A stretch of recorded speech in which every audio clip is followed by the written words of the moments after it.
been asked many times why success seems to come so easily to some, while others struggle their entire lives. Why is it that with all the same opportunities, resources, and time in a day, some people seem to make progress while others stay stuck? These are important questions, and if we can answer them, we can unlock the kind of understanding that changes everything. What I've learned over the years is that success and failure are not accidental. They are governed by principles, just like the laws of nature. If you plant the seeds and nurture them, the harvest will come.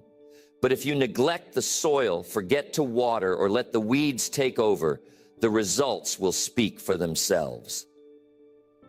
Failure is often the result of small errors in judgment repeated over time. And here's the thing, those errors don't feel like a big deal in the moment.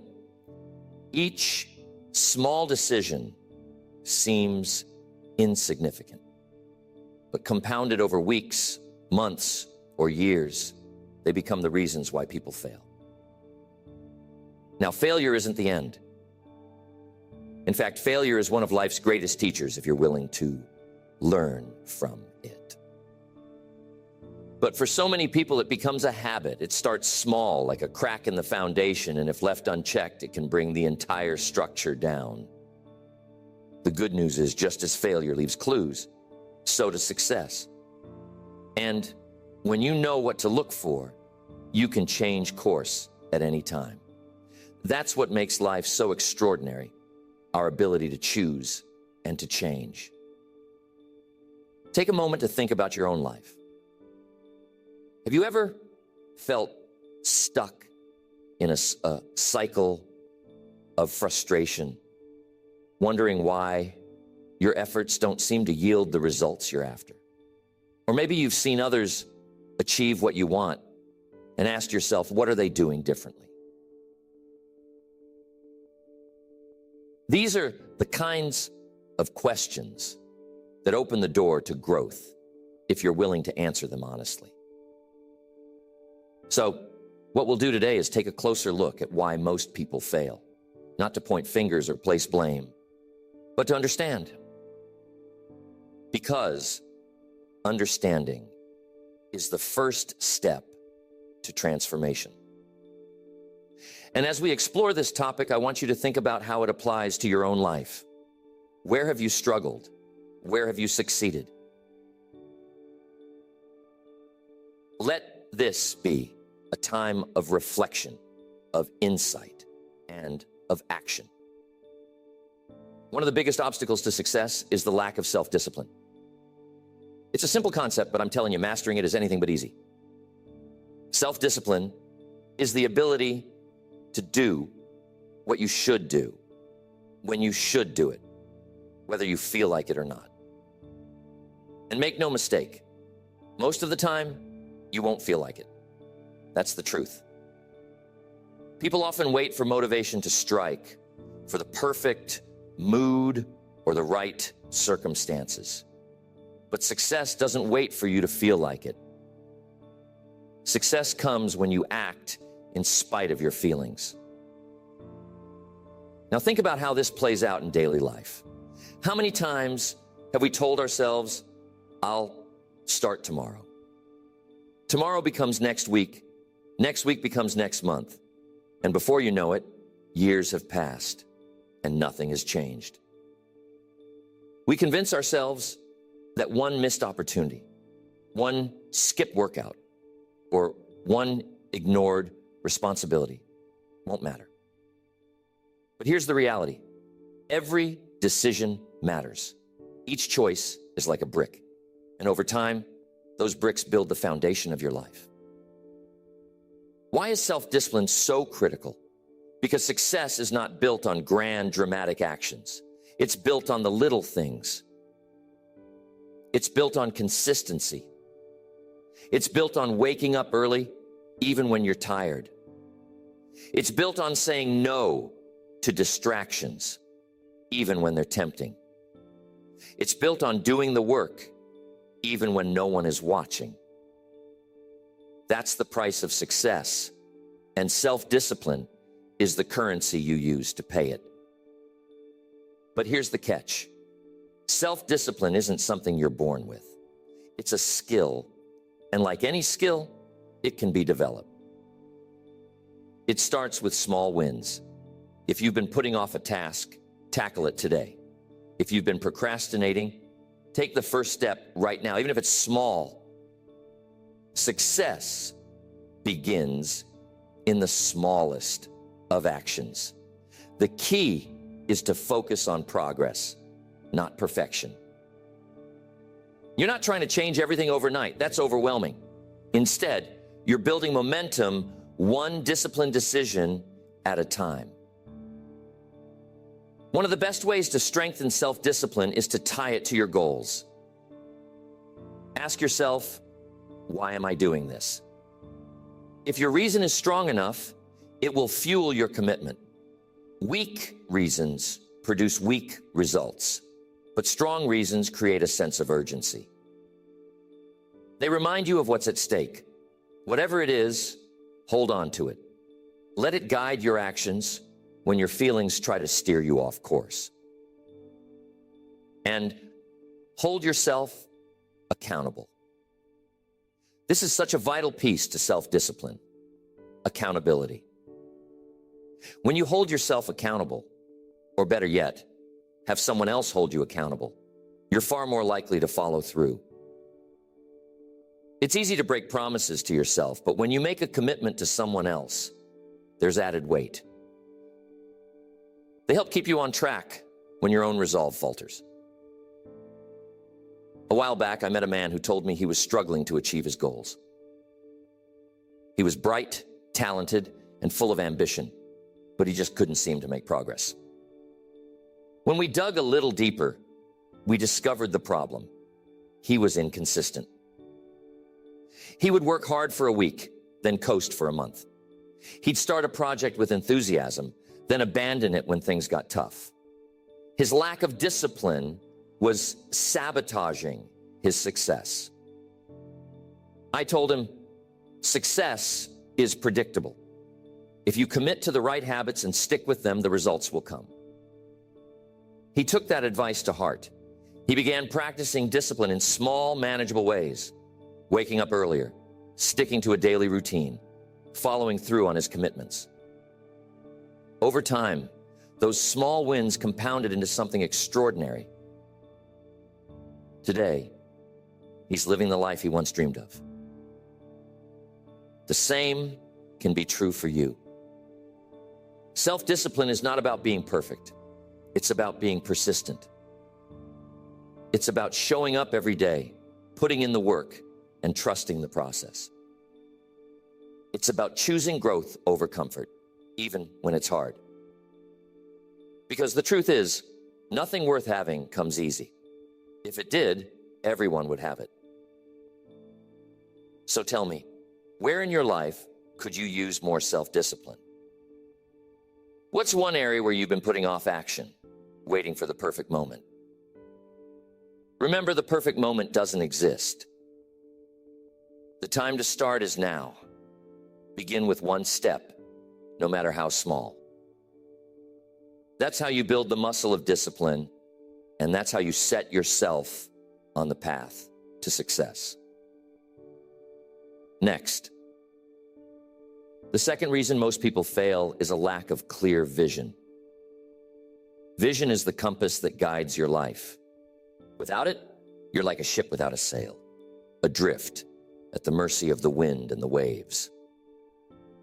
A life without vision is reactive instead of proactive, and it's easy to mistake movement for progress. Just because you're busy doesn't mean you're headed in the right direction. And here's the hard truth. Most people are busy, but they're not productive. They're running on a treadmill, expending energy, but getting nowhere.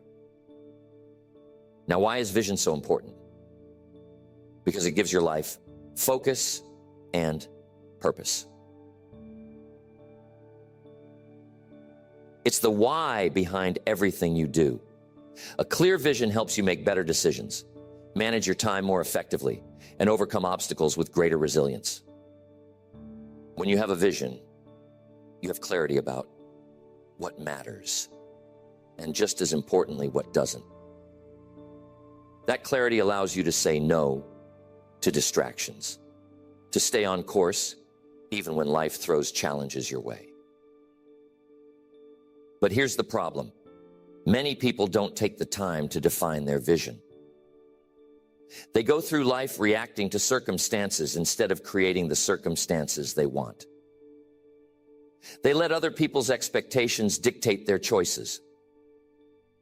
They drift, hoping that somehow, someday, things will work out. But hope is not a strategy, and life doesn't reward the drifter. Life rewards the planner, the dreamer with a map and a destination in mind. So how do you create a vision? Start by asking yourself the big questions. What do you want out of life? What kind of person do you want to become? What legacy do you want to leave behind? These are not easy questions, and the answers won't come overnight. But they're worth wrestling with because they shape the course of your life. Your vision is your North Star, and it should inspire you, challenge you, and pull you forward, even on the days when motivation is nowhere to be found. Once you've identified your vision, the next step is to write it down. There's something powerful about putting pen to paper. Writing your vision makes it real.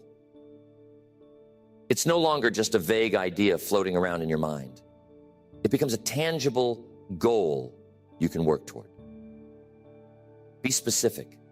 A vague vision leads to vague results. If you want to achieve financial freedom, define what that looks like. Is it a certain amount in savings? Is it being debt-free? Is it owning your time? The clearer your vision, the easier it is to create a plan and take actionable steps. But having a vision is only the beginning. You must revisit it regularly. Life has a way of pulling us in 1,000 different directions. And if you're not careful, you can lose sight of what truly matters. Make it a habit to reflect on your vision. Ask yourself, am I moving closer to my goals, or am I drifting? Let your vision guide your daily actions, your weekly priorities, and your long-term decisions. Years ago, I met a young woman who was frustrated with her life. She felt stuck in a dead-end job and unsure of what she wanted to do next. She told me, I feel like I'm just going through the motions, but I don't know where I'm going. I asked her, what's your vision? What do you want to achieve? She hesitated because she had never thought about it that way. She had goals, yes, but no overarching vision tying them together. We worked together to define what success looked like for her, not just in her career, but in her relationships, health, personal growth, and contributions to the world. Once she had a clear vision, everything changed. She started making decisions with purpose. She left her job and pursued a career aligned with her passions. Today, she's thriving, not because she had all the answers, but because she finally had a direction. Here's another thing to consider. Your vision can evolve. As you grow, your goals and priorities may shift, and that's okay. What's important is to keep your vision aligned with your values. A vision that no longer resonates with who you are or where you want to go will lose its power to inspire you. Stay flexible but committed to the process of refinement. Tell me, do you have a clear vision for your life? If not, take time to create one. Start with the areas that matter most: your career, your relationships, your health, your personal development. Imagine what success looks like in each area, then set goals that align with that vision. And if you already have a vision, revisit it. Does it still inspire you? Is it guiding your daily actions? Use your vision as a filter for your decisions. If an opportunity doesn't align with your vision, it's a distraction. And distractions over time lead to failure. Failure to define a clear vision is one of the most common reasons people fall short of their potential. But the good news is, it's never too late to create or refine your vision. The moment you gain clarity about where you want to go, you reclaim control of your life. You stop drifting and start directing your energy toward what truly matters. Next, the third reason most people fail is their inability to master relationships. No matter how skilled, talented, or hardworking you are, your success will ultimately depend on how well you can connect, communicate, and collaborate with others. Success is never a solo journey. It's a team effort, a symphony of relationships working together in harmony. Yet, so many people overlook this fundamental truth. They focus solely on their personal goals and ambitions, neglecting the one thing that can multiply their results: meaningful connections with others. Think about it. Every opportunity, every breakthrough, every success story involves people. Relationships are the bridges to opportunity. And here's the kicker. Relationships don't just happen. They require effort, intention, and investment.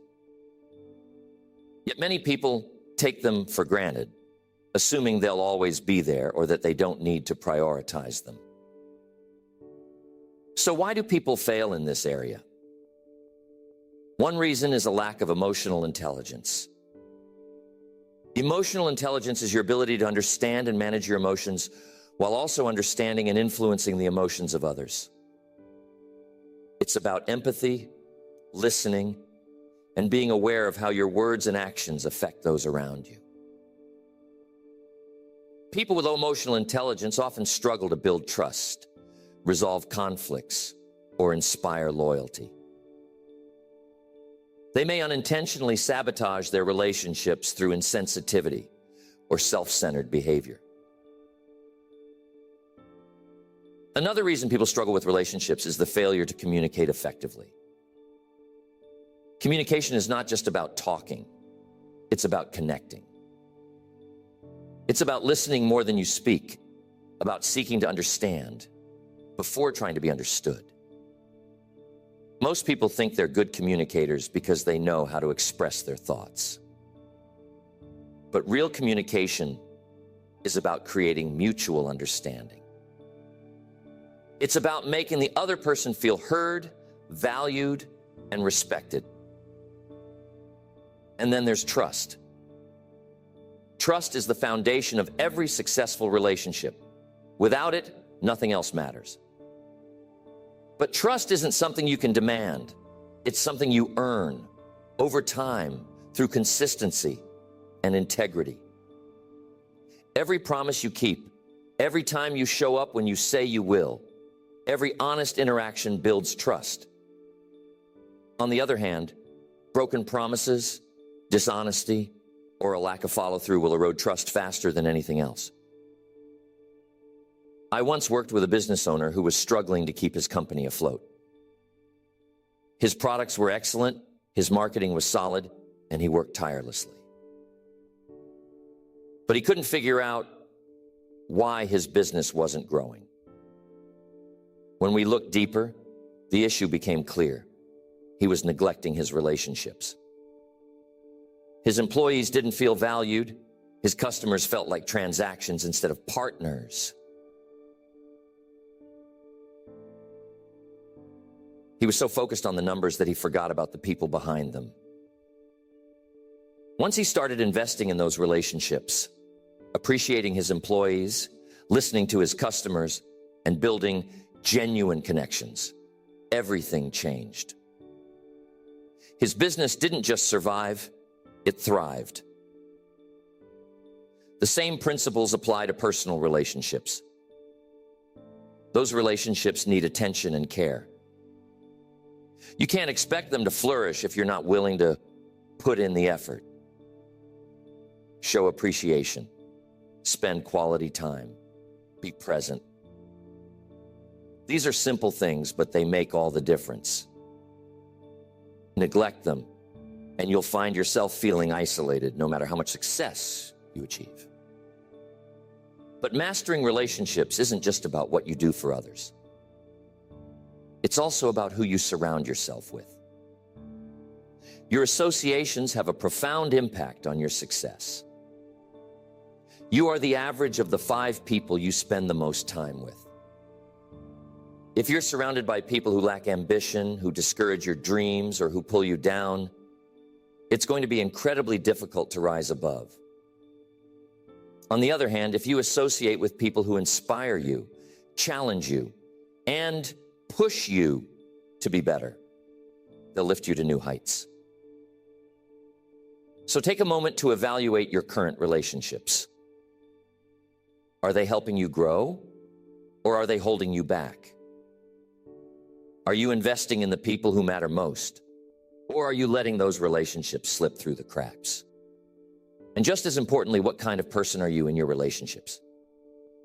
Are you someone who adds value, who lifts others up, who people can count on? Or are you taking more than you're giving? Remember, relationships are not transactions. They're partnerships built on mutual respect and shared goals. If you approach them with a giving mindset, looking for ways to add value rather than just take, you'll find that people respond in kind. They'll want to work with you, support you, and help you succeed. What you give, you get. In the end, your ability to master relationships will determine the level of success you achieve. You can't do it alone, and you don't have to. When you invest in people, when you show up for them, and when you build trust and connection, you create a network of support that's stronger than any individual effort. Ask yourself, how are your relationships today? Are there bridges you need to mend, connections you need to deepen, or associations you need to change? Reflect on this, because if you can master the art of relationships, you'll have the foundation for lasting success. Success and failure are shaped by the same force, the choices we make each day. Every moment presents an opportunity to grow, to adapt, and to take even the smallest step toward a better version of yourself. It's never about perfection, nor is it about avoiding failure altogether. Failure will come, but it's what you do with it that makes the difference.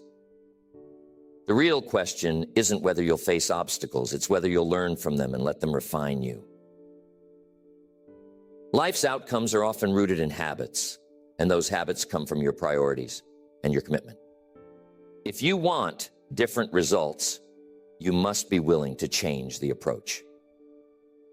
Ask yourself, what can I do today, not someday, to move closer to the life I want?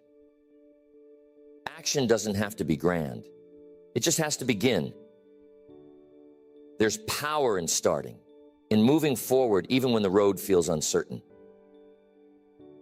It's also important to remember that success is a journey, not a destination. Each step forward matters, even when progress feels slow. You don't need to have all the answers right now. You just need to have the courage to keep going, to adjust when needed, and to stay open to the lessons along the way. Life rewards effort and persistence. And with time, those small steps compound into something extraordinary. So here's the challenge. Look at where you are and decide where you want to go. Reflect on what's holding you back. but don't dwell there. Instead, focus on what's within your control, the choices you make, the habits you build, and the actions you take. When you do, you'll find that success isn't so much a destination you arrive at, but a path you walk every day. It's not something you chase, it's something you create. And it starts right now.